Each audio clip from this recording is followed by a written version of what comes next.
জুলাই সনদ চূড়ান্ত হওয়ার প্রাক্কালে রাজধানীর শাহবাগ মোড় অবরোধ করে দিনব্যাপী বিক্ষোভ করেন জুলাই আহতদের একাংশ।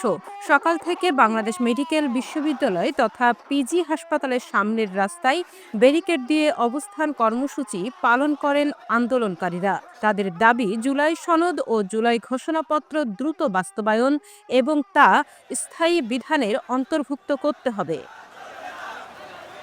জুলাই যোদ্ধা সনদ নামের একটি প্ল্যাটফর্মের ব্যানারে আয়োজিত এই কর্মসূচিতে অংশ নেন গণঅভ্যুত্থানে আহত ও ক্ষতিগ্রস্ত অন্তত ১.৫ শতাধিক ব্যক্তি। তাদের অভিযোগ, সরকার জুলাই সনদ তৈরির একের পর এক প্রতিশ্রুতি দিলেও কার্যকর কোনো পদক্ষেপ নেয়নি। তাই এবার তারা সনদ হাতে না পেয়ে রাজপথ ছাড়বেন না।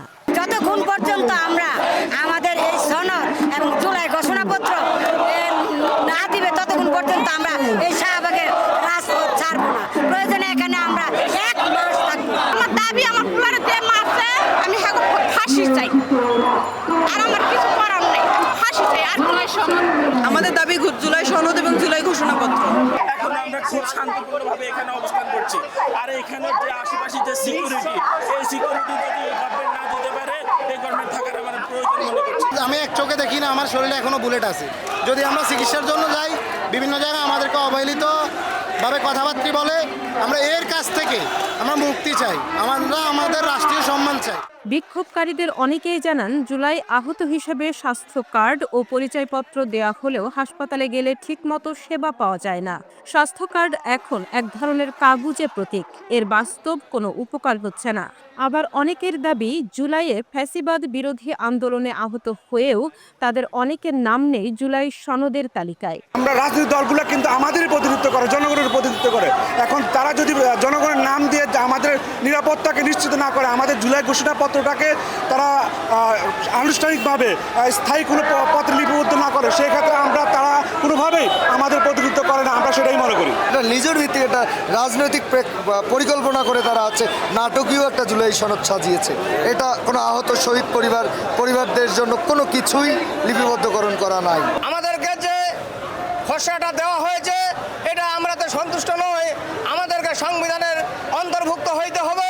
৩১ জুলাই বৃহস্পতিবার সকাল থেকে এই অবস্থান কর্মসূচির ফলে শাহবাগ মোড় ও এর আশপাশের এলাকায় যান চলাচল কার্যত বন্ধ হয়ে পড়ে। সৃষ্টি হয় তীব্র যানজট। এতে চরম ভোগান্তিতে পড়েন অসুস্থ রোগী, অফিসগামী কর্মজীবী এবং সাধারণ মানুষ।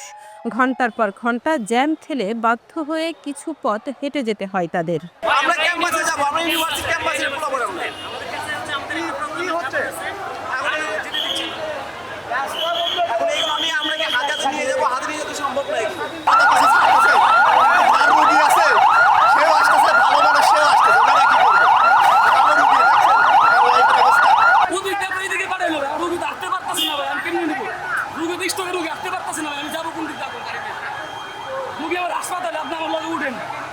এদিকে জুলাই সনদের খসড়া নিয়ে রাজনৈতিক দলগুলোর মধ্যে মতপার্থক্য তৈরি হয়েছে। জামায়াতে ইসলামী, জাতীয় নাগরিক পার্টি, এনসিপি ও ইসলামী আন্দোলন বাংলাদেশ সনদের আইনি ভিত্তি চায়। তাদের বক্তব্য, আইনি কাঠামো ছাড়া এই সংস্কার প্রক্রিয়া ভবিষ্যতে অনিশ্চয়তায় পড়বে। অন্যদিকে বিএনপি বলছে, আগামী সংসদের মাধ্যমেই সনদ বাস্তবায়ন সম্ভব।